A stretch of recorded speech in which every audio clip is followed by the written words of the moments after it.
बिस्मिल्लाहिर्रहमानिर्रहीम। अस्सलाम वालेकुम। मैं उस्मत मुस्तफ़ा और आप देख रहे हैं उस्मत व्लॉग। जैसे कि आपको पता है कि प्रॉपर्टी ट्राइब्यूनल्स नामज़द हो चुके हैं, क्योंकि अभी उन्होंने फंक्शन शुरू नहीं किया, लेकिन प्रॉपर्टी ट्रिब्यूनल्स नामज़द हो चुके हैं। तो इस हवाले से लोग मुख्तलिफ सवालात करते हैं। तो आज जो है, आज का सवाल जो है इस हवाले से ये है कि क्या ये जो प्रॉपर्टी ट्रिब्यूनल्स हैं, ये किस किस्म के केसों का फ़ैसला करेंगे।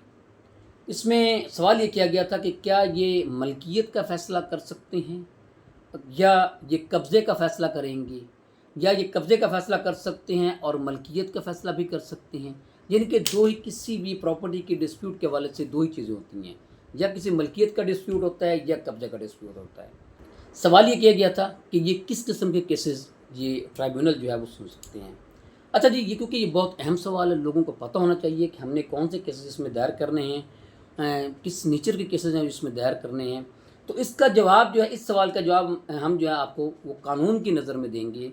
सेक्शन 16 है जी ये इस ऑर्डिनेंस का, कि सेक्शन 16 क्या कहता है जी।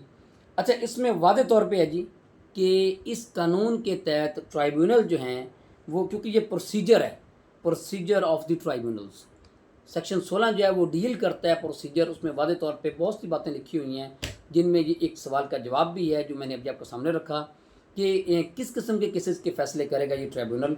ये ट्राइब्यूनल जो है ये दोनों किस्म के फ़ैसले करेगा जी। ये ओनरशिप का फ़ैसला भी कर सकता है कि अगर किसी ओनरशिप का डिस्प्यूट पैदा हो तो उसका फ़ैसला भी हो सकता है इस ट्रिब्यूनल में। और दूसरा है जी इल्लीगल पोजेशन का, कि ये गैर कानूनी कब्ज़ा जो है अगर किसी ने किया हो तो उसका फ़ैसला भी ये ट्राइब्यूनल करेगा। और इसके 16 के सब सेक्शन 2 में तो वादे तौर पे है कि मलकियत का फ़ैसला भी ये कर सकता है।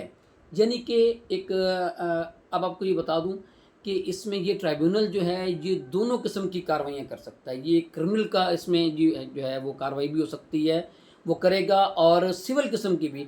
अगर इंटाइटलमेंट, अगर किसी ज़मीन की इंटाइटलमेंट का मसला है तो ये डिक्री भी पास करेगा। अगर किसी ये साबित हो जाता है कि किसी शख्स ने गैर कानूनी कब्ज़ा करके जुर्म किया है तो ये ट्रिब्यूनल जो है वो सज़ा भी दे सकता है। यानी कि ये ट्रिब्यूनल जो है ये दोनों काम कर सकता है, दोनों हवालों से, कि अगर ये समझता है कि किसी ने मलकियत के हवाले से कोई डिस्प्यूट है उसको भी रिजॉल्व करेगा, और अगर किसी ने जुर्म किया है गैर कानूनी कब्ज़ा करके किसी प्रॉपर्टी पे तो उसके लिए वो सज़ा भी दे सकता है।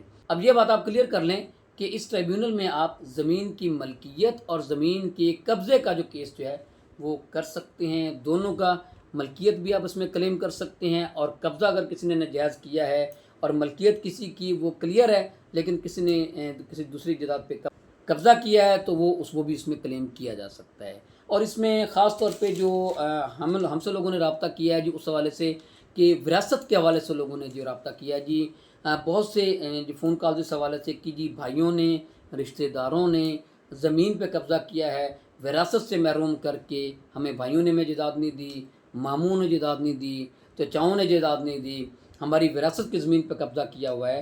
तो वो जितनी भी ऐसे इल्लीगल जो है वो पोजेशन के, इल्लीगल जो है वो कब्ज़े किए हुए हैं जिन लोगों ने, वो बेशक कोई रिश्तेदार हों, वो गैर रिश्तेदार हों, कोई भी हो, उसके हवाले से आप इस ट्राइब्यूनल में केस फाइल कर सकते हैं, केस दायर कर सकते हैं।